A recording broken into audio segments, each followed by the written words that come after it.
Hello, welcome everyone. We still have a number of folks joining on, but we're going to go ahead and get started with our webinar today. Thanks for joining us for this Farm and Sea to Campus Forum on regionally sourced grains, which is part of our Product Spotlight webinar series. Today's webinar is hosted by Farm to Institution New England, or FINE, and the New England Farm and Sea to Campus Network. We're grateful to have you all here with us today. My name's Tanya Terranoff. I'm the Director of Programs for Farm to Institution New England, and I'll be moderating today's webinar. Please feel free to reach out to me with any questions, ideas, or other input on how our Farm to Institution networks can support your work. Before we get started, I'd like to give you a quick overview of the webinar today. We're going to begin with a brief introduction to FINE, to the New England Farm and Sea to Campus Network, and to the mechanics of this Zoom webinar. You're then going to hear from our three speakers, Lambke, Tristan, Noyes, and Maeve Mcinnis. We'll follow the presentations with a question and answer period, and we'll be wrapped up by 3 p.m. So make sure that you think of those questions that you might have for our speakers. As I said, I'd like to take a moment to introduce you to some of the functions of this webinar platform, and two of the specific ones that we're going to be using today. As I just mentioned, we're going to answer questions after the presentations, but you're welcome to note questions throughout the webinar using the Q&A function. You can direct questions to any or all of the speakers, and if we're not able to answer those questions during our webinar hour, we'll definitely follow up with you afterwards. So you can let us, we'll be able to see who has entered the question, and we'll be able to follow up with you one-on-one afterwards, or if folks are interested in general in these questions, we'll be able to share them with our attendees. So if you want to open the Q&A or the chat functions, what you need to do is take a look at the Zoom toolbar, which is at the bottom of your screen. If you don't immediately see it, just move your cursor around the screen a little bit and it should appear. When you click on the chat box, the chat button, excuse me, this is going to open one of these chat boxes, which you see there on the left. And you can share comments or other information with others who are attending the webinar today, so you can chat with each other there. So right now, we'd love to invite everybody who's on the webinar to just take a moment to introduce yourself. That way we can know who else is on the webinar. It gives you all a chance to kind of hear from each other. And our speakers will also get a chance to be introduced to you and know who's on the webinar. So just go ahead and enter your name and your institution or organization, and of course any other information that you'd like folks to know, particularly if there's some aspect of grains that you're really interested in. Also, feel free to answer, as I said, to use the Q&A box by pressing the Q&A button, and then you'll be able to open that box and enter any questions that you may have there. Feel free to do that throughout the webinar, but we'll be answering those questions during the Q&A portion. I also want to let you know that we're recording this webinar, so we're going to post that on FINE's YouTube channel within the next week or so, and we'll be sure to let you know when that's available so that you can either review it again or share it with your networks.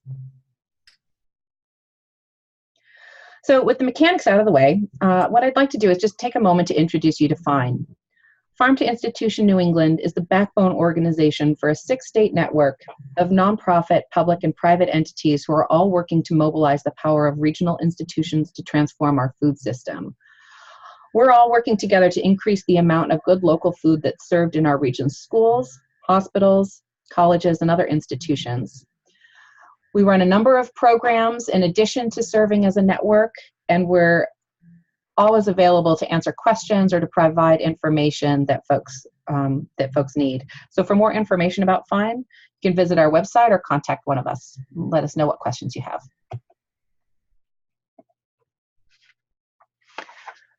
The New England Farm and Sea to Campus Network is one of the programs that FINE is working with. And the network is a community of higher education and food system stakeholders who, in coordination with FINE, are connecting, sharing, and collaborating to develop transparent regional supply chains and to educate campus communities about regional food systems. We host a webinar series, which we hope provides an opportunity for folks to connect and share and learn about farm to institution issues in New England. Although our focus is on the campus sector, there's a lot of aspects of the work that we're doing that's relevant to all institutions. This particular webinar is part of our Product Spotlight series, which is developed by the Farm and City Campus Network Supply Chain Working Group. That working group is chaired by Mike Webster of the Hotchkiss School and Kyle Foley of the Gulf of Maine Research Institute. The Product Spotlight webinars are focused on the products that dining directors have noted as being the most challenging to source locally. So this is the second in our series, this grains webinar. You can check out our first webinar in the series, in which we talked about seafood. That you can find by going to our website, farmtoinstitution.org, and just search for seafood or look in the past events, and you'll be able to find access to our slides and to the webinar recording. And we hope that you'll also join us on December 5th when we're going to be talking about local meat sourcing. You can also register for this webinar via our website, and you'll find links to that on our homepage. Today, our spotlight focuses on grains. And there have been really a lot of exciting developments in grain production, processing, and sourcing in recent years, and we're really excited to share those with you today. To do that, I'm pleased to welcome 3 experts who are going to help us learn more about grains in New England and beyond. First, we have Amber Lambke, who is the founder and CEO of Maine Grains Incorporated, which is their products are carried by specialty food stores and used by bakeries, breweries, and chefs throughout the Northeast. Amber is also the founding director of the nonprofit Maine Grain Alliance, whose flagship event, the Kneading Conference, now draws hundreds of attendees from around the world each year and has spawned countless similar conferences. A driving force behind Maine's sustainable foods movement, Amber has worked with local business leaders and community members to successfully bring the cultivation and processing of grains back to the Northeast. Her efforts have generated a broader understanding and appreciation of the flavor, nutrition, and economic value of freshly milled organic grains. Also joining us today is Tristan Noyes, who's the executive director of the Maine Grain Alliance, an organization fostering the revitalization of local and regional grain economies. Tristan and his brother John also co-founded and lead Grow Maine, an organic farm in Aroostook County that specializes in producing leafy greens, potatoes, and ancient grains. Prior to starting Grow Maine, Tristan served as the director at EF Education, a company specializing in breaking down the barriers of language, culture, and geography. Most recently, Tristan has helped spearhead Taste Maine's Future, an initiative focused on creating new sales channels for Maine food producers through education, storytelling, and celebratory events. Tristan is also a graduate of Bowdoin College. And third, excuse me, we have Maeve Mcinnis, who's the Maine course director with Sodexo. In this position, she oversees the local food purchasing of all the company's accounts in the state of Maine, including the University of Maine. Maeve is originally from Cape Nettic, Maine, and a current resident of Portland. She earned a master's degree in environmental policy and sustainability management with a specialization in food and the environment from the New School in New York. She sits on the board of the Portland Food Council and the Maine Grain Alliance. Her passion for social justice, local food systems, and the environment makes her the perfect person to lead this effort to serve more local food at a variety of sites throughout Maine. So thank you all for joining us. I'm now going to hand things over to Amber, who's going to take us into what's happening in Maine. Hi, Tanya. Thanks for having me.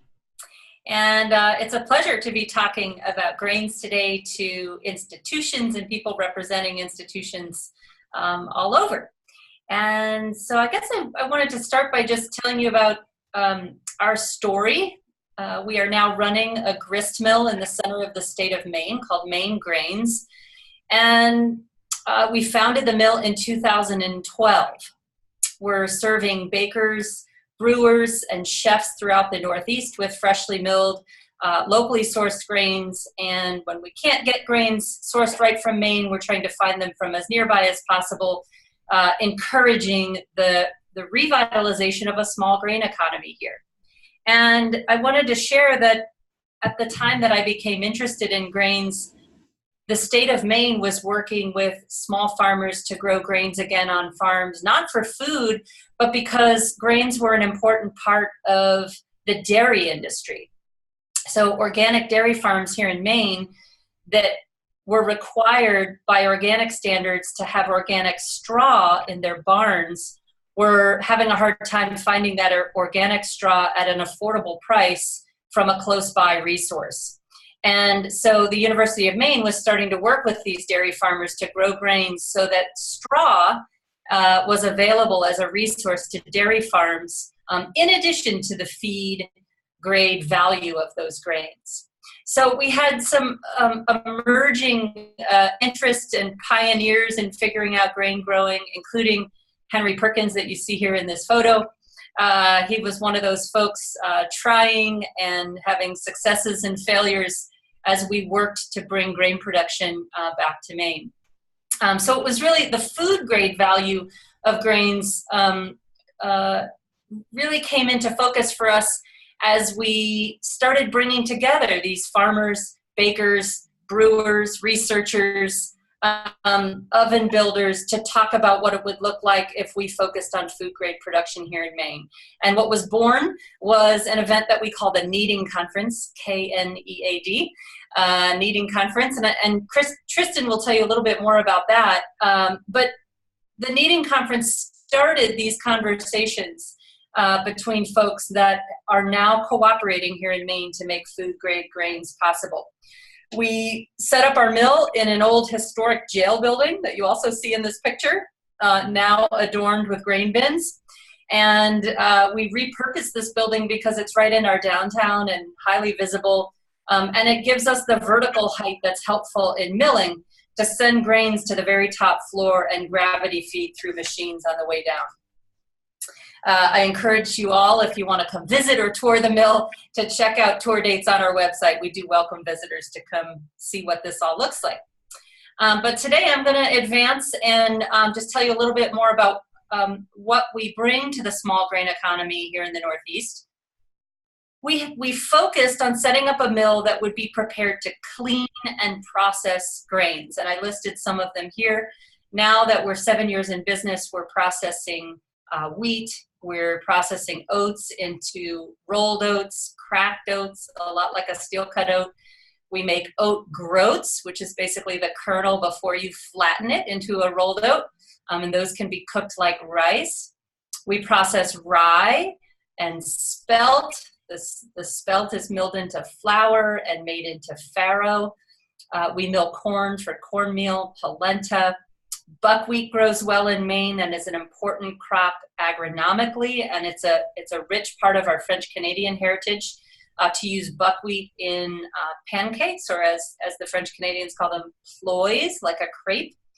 And we're now processing things like barley and heritage grains as well.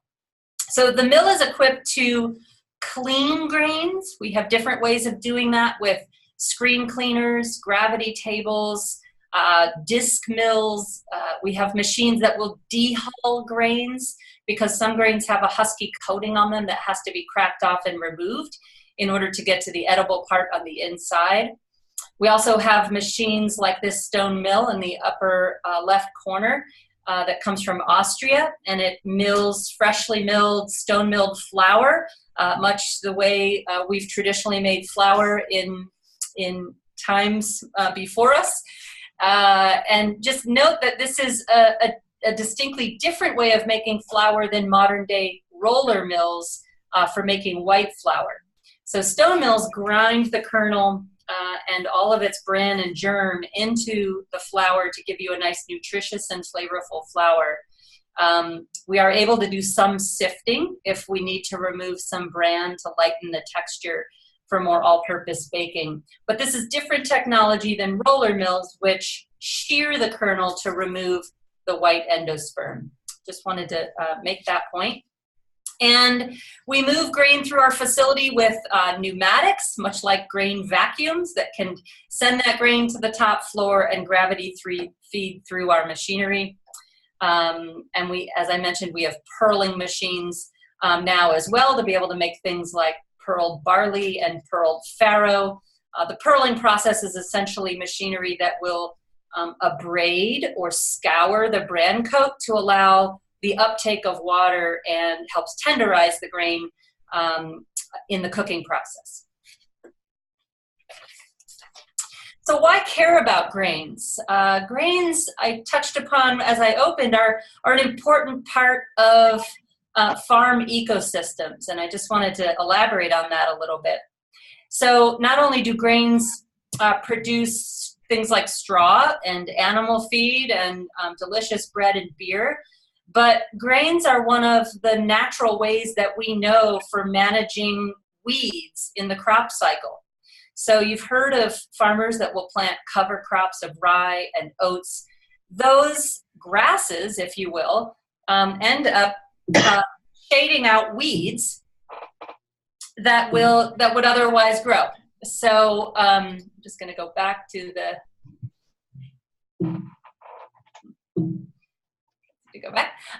so in essence, rye, oats are a common cover crop that helps shade out perennial weeds. They're also great for managing soil health. So grains are a heavy nitrogen feeder in the soil. They suck up a lot of nitrogen out of the soil. Whereas other plants like legumes and clover, beans, soy, they fix nitrogen in the soil. Here in central Maine, where I'm located, we're in the densest belt of organic dairy farms in the state.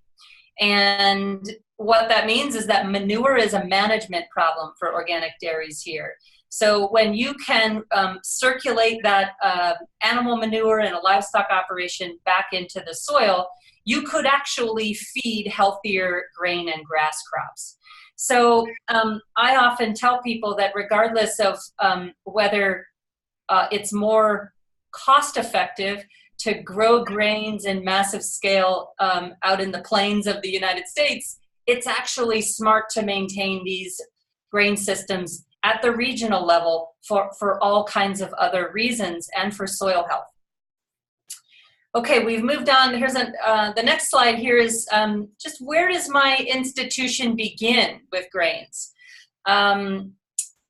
Not everybody bakes bread, and we understand as small grain processors that not all kitchens are equipped these days with either the equipment or the know-how for baking in-house bread. So some of the real wins we've had with colleges, hospitals, nursing homes, even jails, to incorporate our locally grown grains on their menus have started with easy wins. And so some of these, for example, we have, Maeve will talk a little bit about this with Sodexo, but Sodexo oversees food service in most of the University of Maine programs. They've gone back to a scratch-made cookie as opposed to a frozen cookie puck, and those can all incorporate locally grown grains. The buy-in is already there. People like cookies. And you're able to put not only a local product, but a freshly milled, flavorful, nutritious, whole grain product into an easily recognizable product that people adopt fairly quickly. So, so anything like that, cookies, brownies, your sweets, crumble toppings, things like that. This is a very easy place to start. We've also had institutions start with oatmeal, overnight oats, oatmeal in a crumble topping on an apple crisp, things like that. You don't need to tell a customer what oatmeal is. They already know. And you can just tell them the story about what this oatmeal is doing for local farms in your region. So we've had a lot of success there as well. I mentioned overnight oats, and I also used a word already, cracked oats, which are a lot like steel cut oats. Let me just describe that, because it might be important for institutions. So when we process oats, we start by dehulling them. We crack off this husky coating on the oat, and we get to the groat on the inside. That groat is the edible part of the grain. You can cook it like rice and eat it sweet or savory. You can flatten it into a rolled oat. But in this process of dehulling the oats, sometimes that groat cracks. And on our machines, we are able to separate the cracked kernels from the whole kernels. And we package those up and we sell them as cracked oats. And the particle size is a lot like a steel cut oat. Takes a little bit longer to cook, about 15 or 20 minutes on the stovetop. And I raised the education about cracked oats because we have found that institutions that are holding oatmeal on a steam table, for example, or in a double boiler for a period of time through a meal service, like how those cracked oats hold up over a period of time. The oatmeal will break down a little bit faster, and the cracked oats hold their the body of the oatmeal for a bit longer. So those have been a real hit. You will find in a freshly milled whole grain that you have a real flavor punch that people like. We've had a lot of success showing up in institutions and just simply offering samples and telling the story of how these foods are helping the local economy and small farmers near them. Just going to advance to the next slide. Whoops. More ideas beyond bread. We're seeing success with America's favorite flatbread, pizza. You can incorporate local grains into pizza dough, and whether it's your institution that makes the dough or whether you work with a partner in your state or nearby who can make that dough for you, we're having a lot of success including local grains in pizza dough.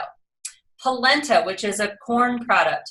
We mill on our stone mill. It can be cooked like a porridge. The polenta can be poured into a casserole dish or even a sheet tray and then sliced as a ready-to-serve portion. Polenta can be dressed with whatever toppings you desire, like cheese or vegetables. When we pour it out onto a sheet tray, we like to cut it into triangles and serve it alongside eggs or soup or even salads. Biscuits are an easy way to incorporate local grains. Bars, granola bars, energy bars, that sort of thing are very popular as well. I'm sure a lot of listeners here have been following the trend around grain bowls and Buddha bowls. I gave you some hashtags to follow there, but I mentioned grain bowls because this is a tremendous opportunity for institutions to find an easy way into using local grains. I was recently at a meeting in upstate New York with a large university that let us know that 70% of their grain purchases are in the form of rice. And there is not a whole lot of rice grown locally in the Northeast. And so if you're an institution that's interested in sourcing more locally, whole grain, or just mixing up the flavors on your menu, try some of these grains as you would rice. So you can put grains on a salad to bulk up a salad in an economic and delicious way. So the grains are actually less expensive than your greens in some cases, especially if they're locally sourced. So it's a way to fill bellies in a delicious way, a delicious, affordable way. You can put these grains in burritos. You can use them underneath stir fries. You can, like I said, cook up those oat groats or the farro or the barley in sweet or savory ways. There are delicious ways to do even savory oatmeals as a lunch or dinner option. Just wanted to remind folks that oats are a naturally gluten-free option, as is cornmeal, polenta, and buckwheat. So again, for your students and customers that are avoiding gluten, there are still local grain options.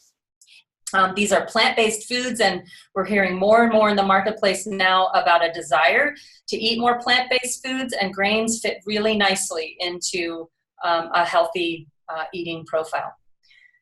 Last point I wanted to make is don't forget that when you're pricing local grains for your institution, the water that you're going to add to your grains and cook them is a free ingredient, and so in most cases. So pound for pound, don't forget that once cooked, your total cost on a per pound basis is actually less than the dry weight price per pound. You're welcome to follow some of these hashtags, Maine Grains. We also have a cafe at our mill called the Miller's Table, where we feature a lot of these ideas on the menu. And we get inspiration from hashtag Buddha bowls and grain bowls, and you'll see a lot more fun ideas. Some of these fast, casual restaurants that are popping up in our communities are great examples of how to use whole grains in bowls. So places like Dig In and Sweet Green and Be Good, they're all, and Clover Food Lab, they're all focusing on ways to use these grains in healthy ways. Okay, and for my last slide, I just wanted to encourage you all to know your miller. One of the real benefits of these resurgent grain economies that are popping up in communities all over the United States and the world is that we're restoring relationships. We are restoring the relationships to producers that can give each other information about how things are made and grown and how we can help each other out. So when you have a connection with your miller or your farmer, ask them about what is the best value I can purchase for my institution. Are there volume discounts? So on any given year, I may have ideas for an institution about the most affordable thing they could buy from us based on what farmers in my region have. And I'll just share the example that the grain economy that is being revived in Maine has meant not only a resurgence in mills, bakeries, breweries, but also malt houses that are malting grains for the brewing industry. So a farmer that is going to grow for the malt industry has to have a barley or a grain that is really high in germination, because that little seed has to be able to sprout in the malting process. And if that grain doesn't meet malt grade, then a farmer needs to sell into other markets. So I had occasion to hear of an organic grower in Maine that had tried to grow for the malt market, and the grain didn't meet grade, and he was now selling that grain as animal feed, which is a pretty wide disparity in price. But if he had a food grade market in the middle that could be making good use of that barley as pearl barley for soups and pilaf, he'd be doing better financially for the risk that he took to try to grow that barley.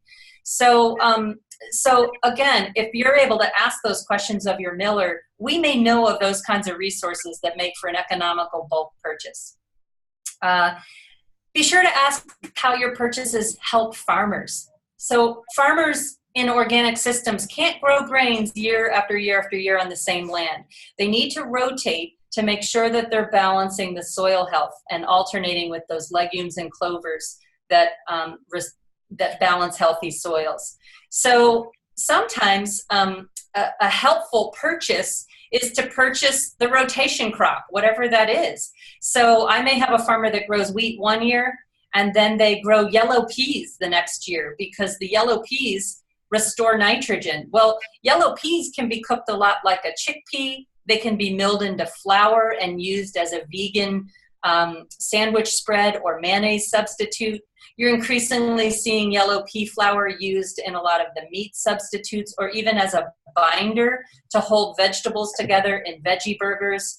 So there's ways we can advise you as we develop relationships with institutions around how your purchases can be helpful in maintaining healthy farms in your region. And the last thing I'll mention is just distribution options.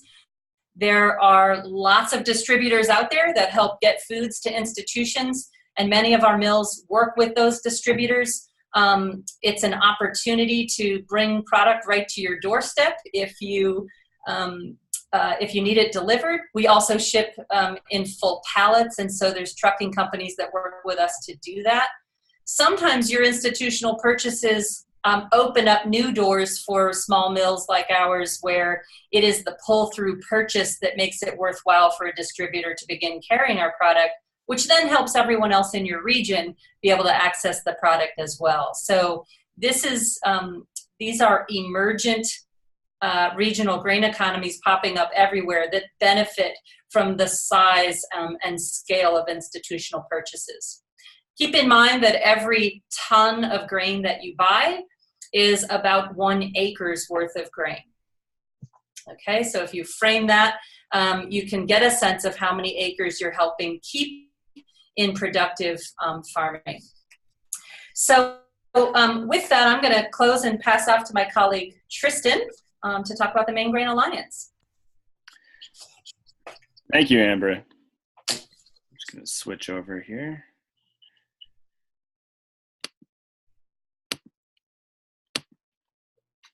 All right. Well, thank you, Amber, for laying and painting the picture so clearly about the current state of Maine and the growth of grain at your mill.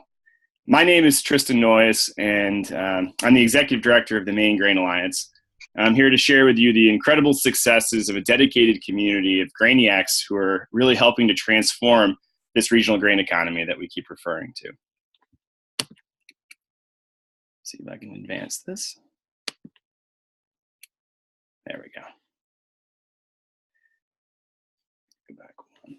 So who are we? The Maine Grain Alliance is a 501c3 charitable education nonprofit that envisions a world where local grain economies that are good for people and good for the planet can thrive.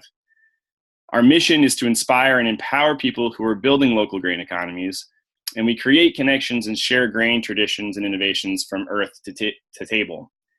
We also provide opportunities for folks to learn and share how best to grow and use grains using a combination of traditional and innovative and sustainable techniques.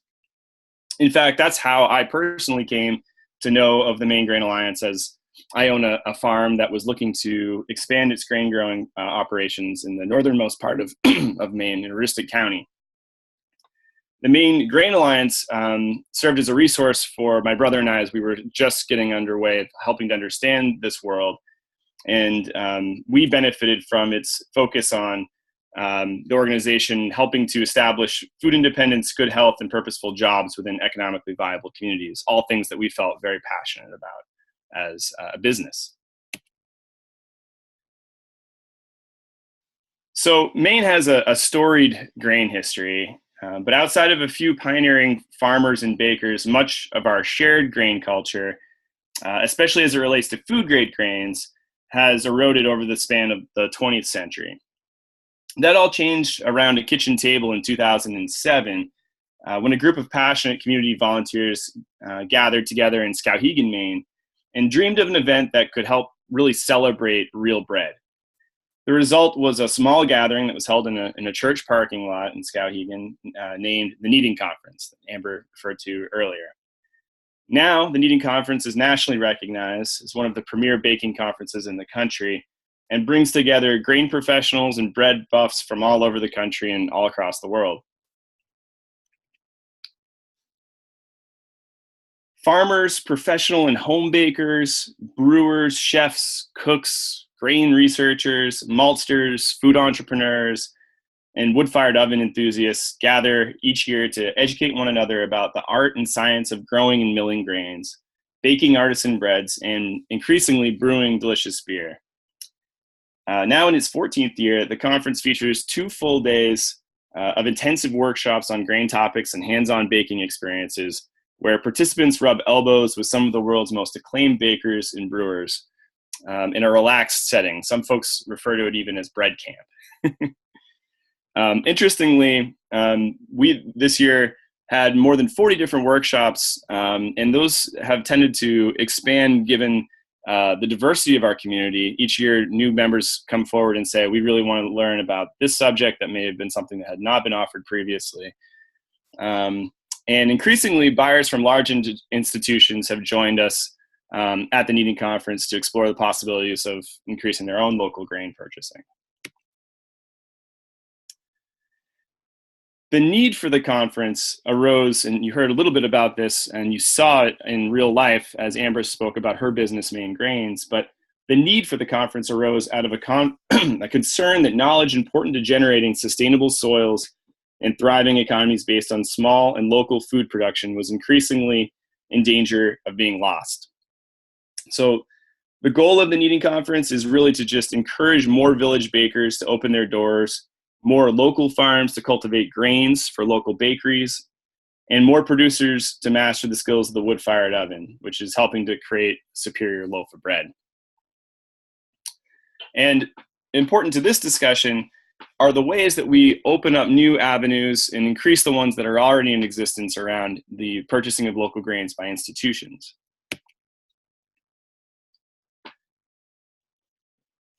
The conference success led to the creation of the nonprofit and the Maine Grain Alliance, as I referred to before, and also a whole list of other types of programs, including the Maine Artisan Bread Fair, which highlights many of the skilled professionals who are helping to transform our regional grain economy in Maine. The Artisan Bread Fair attracts 3,000 plus New Englanders to Skowhegan for a celebration tasting and purchasing of books, artisan wares. And in addition to the Kneading Conference, the Bread Fair has served as sort of a jumping off point for us to explore a year-round slate of programs in grain education that are helping to excite students, bakers, farmers, foundations, land conservationists on a whole host of different important issues, some of the key issues of our time: feeding people in our communities, maintaining access to seed, creating jobs, and making farming viable. Today, less than 1% of Maine's wheat demand is actually grown in Maine, and less than 0.1% of grain is grown organically in the US. Reviving wheat varieties that succeed in Maine's climate is not only a realistic goal, but it's a critical one, really, in light of the rising transportation costs and the recognition that food security must rely on local farms. I know that firsthand. It's also has the added benefit of creating greater biodiversity of seed and leveraging our own unique and niche grain varieties in the marketplace, distinguishing Maine and our regional grain economy in general from our grain growers in the Midwest. And not to mention that, as you heard from Amber previously, rotating grain is an important part of a farm plan and enriches the soil and can control weeds. Over the last 5 years, the Maine Grain Alliance has embarked on an ambitious seed restoration project, which is aimed to restore rare and heritage varieties of grains by turning handfuls of carefully kept seed into commercially viable quantities for farms. And it's one of my own personal passions and pleasures has been to be part of this seed-saving community, helping to restore some of these varieties that Maine Grain Alliance has started the work on, and building upon folks who have been doing this in some cases in their backyard for more than 30 years. We also have a supportive network of farmers that we've established that are learning from one another, sharing resources, and sharing equipment. We've engaged bakers in the development of marketable products using restored seed. And we also have we've been able to establish a small fleet of shared use equipment that we've been able to loan to folks in our network, including a small combine, a small seed drill, drying, cleaning equipment, among other things. We've restored seed from 3 different strains of einkorn. Some of you from institutions and from bakers who are joining us will know some of these varieties and how popular they've become. But we've restored different varieties and strains of einkorn, black emmer, flint corn, and increasingly a large number of rare and heritage rye and wheats. After several years of restoration, the Maine Grain Alliance now holds the Western Hemisphere's largest supply of a rare Estonian wheat called Servinta, which is now commercially available. We started with about 14 pounds of that, and we now have more than 50 acres of it growing.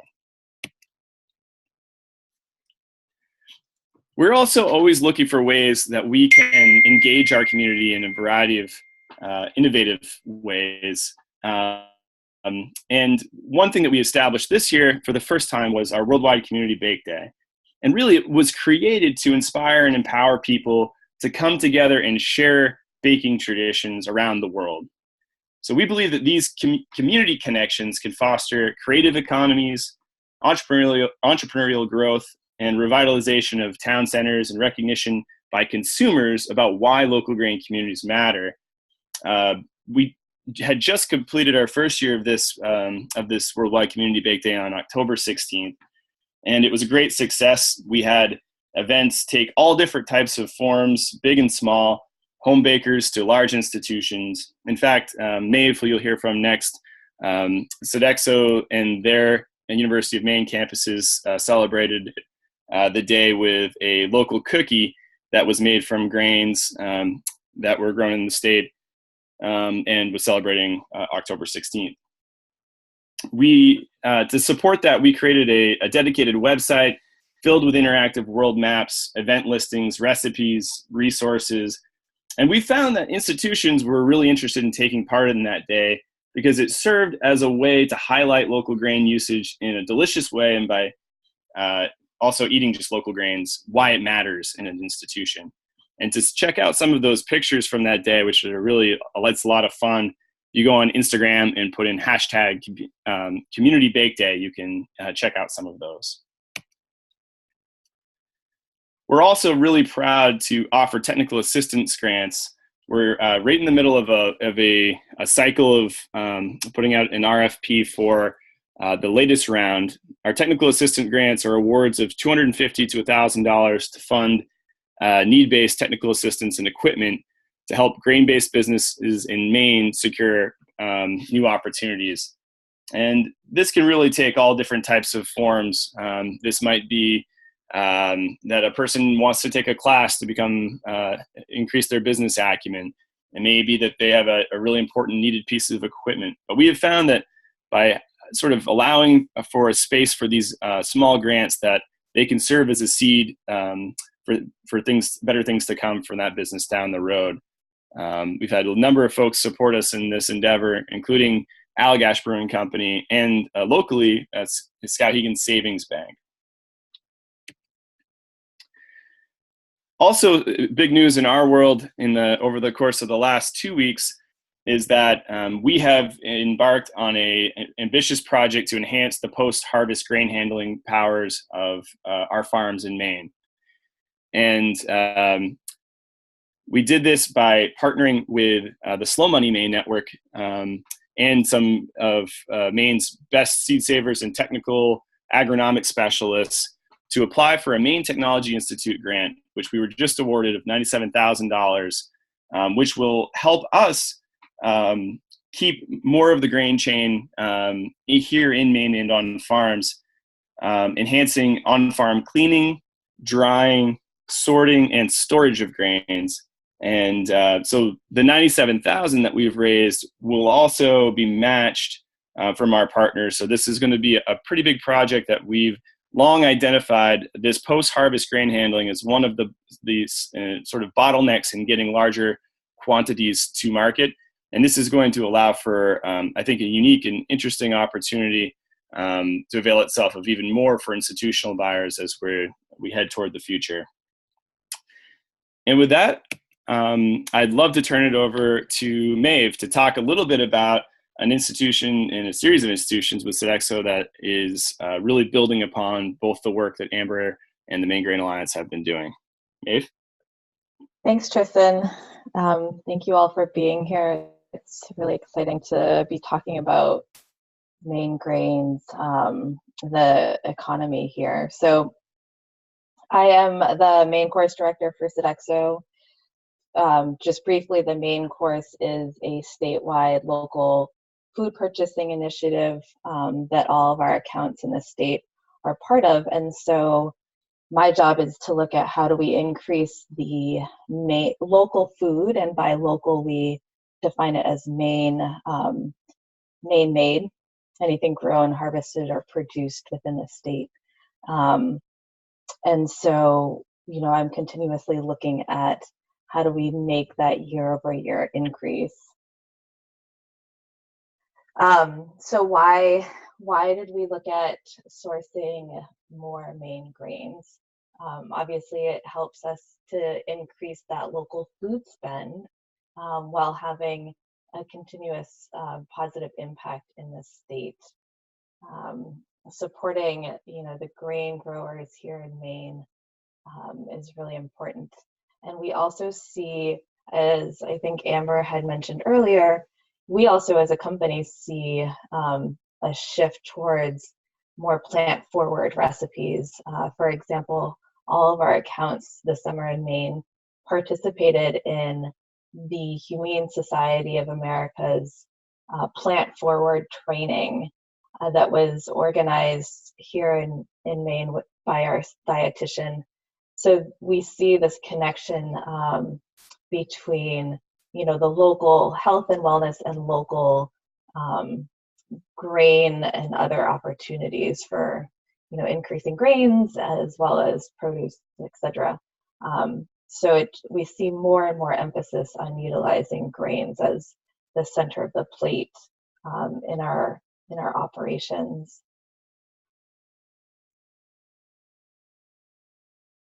oops, excuse me, went one too many forward. So as Amber had said, we looked at, what would be a low-hanging fruit for us, an easy transition to start utilizing Maine grains, and cookies was a clear path for us to go down for the initial piloting of Maine grains.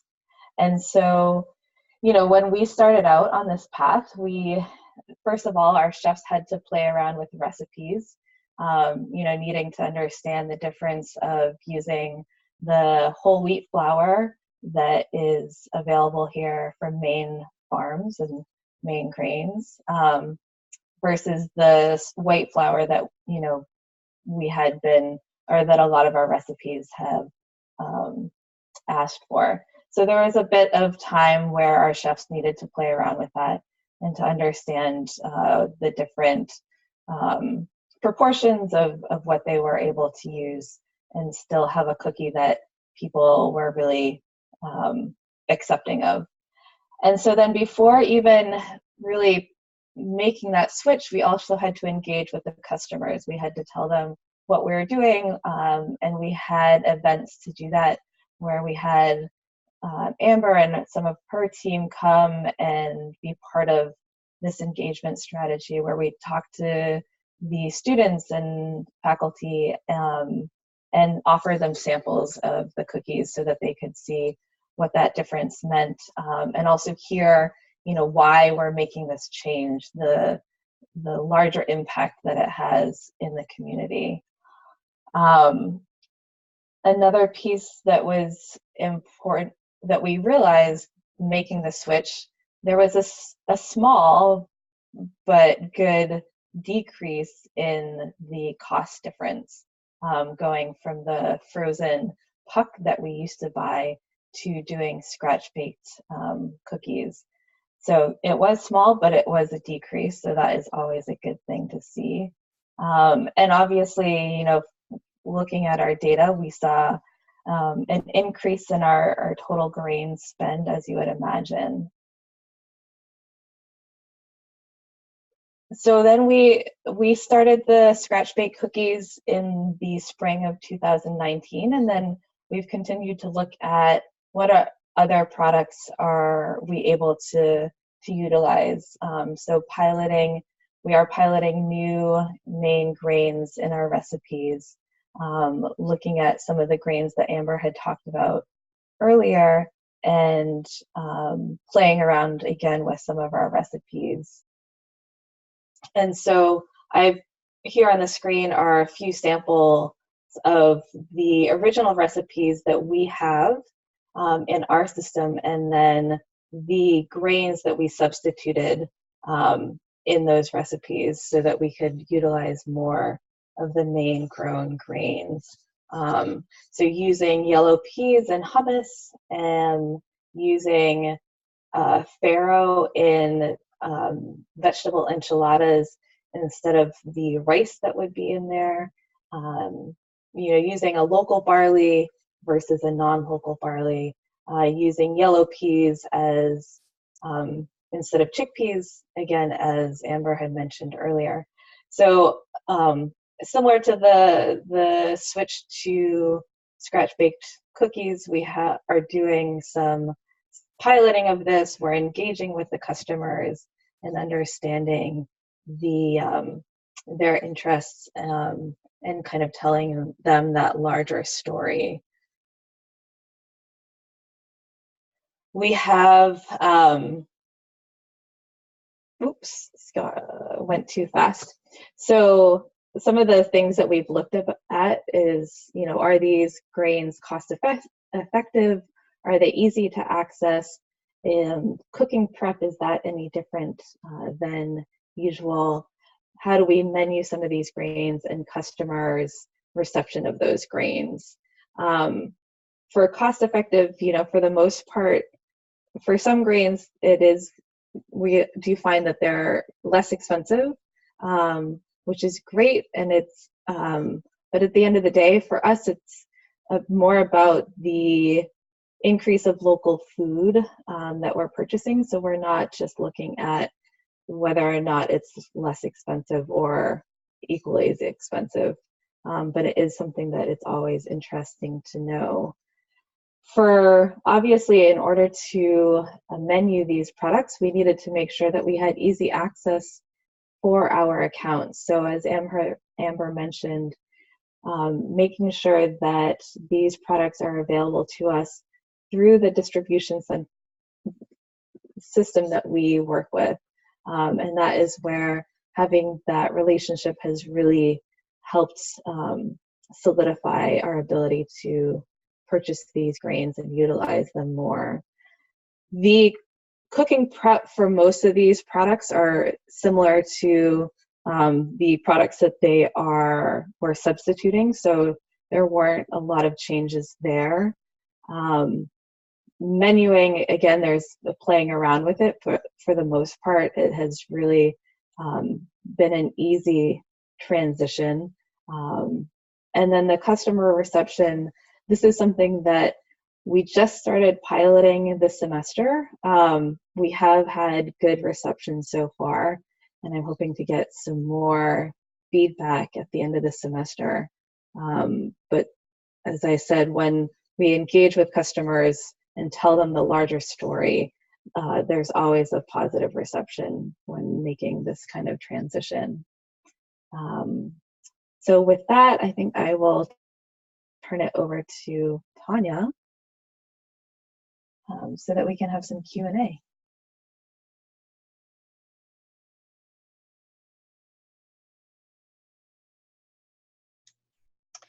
Thanks, everybody. Thank you, Amber and Tristan and Maeve. Really appreciate you sharing all of those great lessons learned and information. So we'd like to open it up to questions, and I see that we have a few in our Q&A box already. So if there have been questions that have occurred to you during the course of the webinar, please go ahead and enter them into that question and answer function now. You can open that up by finding a little button that says Q&A on your Zoom toolbar. So the first question is, I'm thinking about how to incorporate some of this learning for our students. Do you have any lessons that you can post a link to? We're already seed saving in one high school class and basic teaching with third graders. Oh, that's wonderful. Really exciting to hear that. Curious, Amber, do you have any lessons that you have or have participated in developing any lessons with folks that you can share?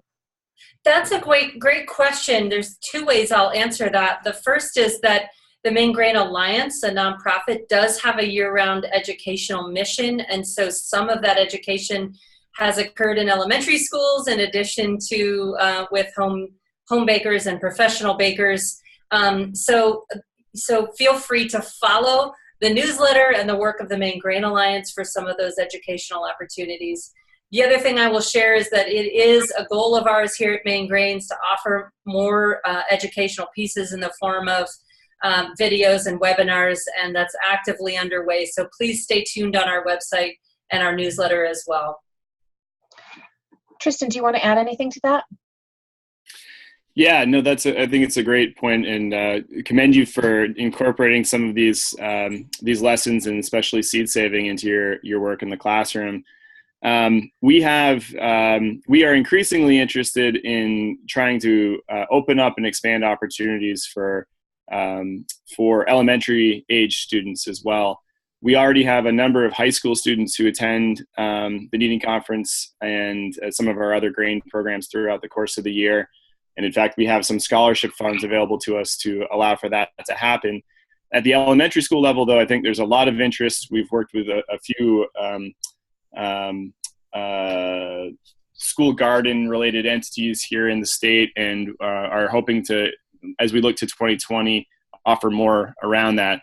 With regard to seed saving, if you get in touch with us, we may be able to send you a few varieties of some of the seed that we've saved as well. We'd be honored to have you guys plant it in with your classes.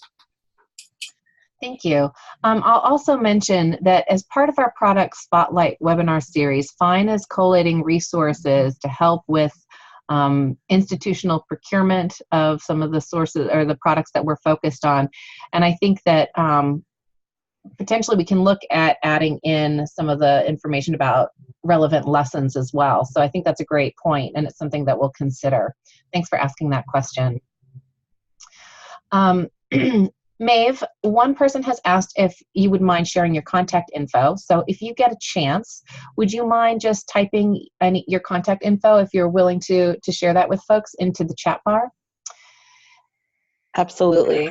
Thank you. Then I also have another question specifically for you, which is, how many Sodexo run campuses have you been able to supply with the grains that you've been purchasing? And how did you go about adding those locally grown grains into your distribution lines? So did you add farms as a direct vendor? Have you gone through prime vendor? Like how did you go about doing that? That's a great question. Thank you. So to answer the first question, we have, we have 10 to 11 counts in Maine, and all of them are currently doing the scratch baked cookies in-house using the Maine grains, and then all of them are currently piloting some of those new recipes that I showed earlier, where at the end of the semester we're going to take the feedback and understand how we can continue and grow using those recipes. And then as far as distribution goes, we are fortunate that our prime distributor was interested in bringing in the grains of Maine grains. So Amber and I worked really closely, and she worked very closely with our distributor here in Maine, PFG Core Center, to get into distribution. And so, as she had mentioned earlier, we kind of act as that anchor customer for a distribution center to be able to move the level of product that they're interested. We are also able to set up a special order, which means that it needs some more lead time, but it does allow us to get product that we're not using a huge volume of yet, so that we can do things like pilot these recipes this year. So we're fortunate to have, relationships where people are willing to work with us through a process like this. Thanks, Maeve. I think we're going to do one last question. And for those of you who didn't get your questions answered, we will be able to follow up via email afterwards. So we'll make sure that we get an answer back to you. We have a question about exploring opportunities for farm to institution with respect to grains in Pennsylvania. And I know we have other folks from around the country who are also attending this webinar. So the question is, are there any cases where farms are successfully selling whole grains directly to institutions? And are there other opportunities you might want to highlight from around the country that folks should pay attention to? Tristan, do you want to answer that one first? Sure. Yeah, absolutely. So, for by and large, depending upon the farm, there's a series of things that need to happen to prepare the grain to be able to be used for the institution, and typically that would happen at a mill. So it may be that there are some farms that are fully equipped with the appropriate cleaning and sorting abilities to be able to take weed seed and other types of things that are maybe mixed into the grains at the time of harvest, and also that they can dry down the grain to the appropriate moisture level.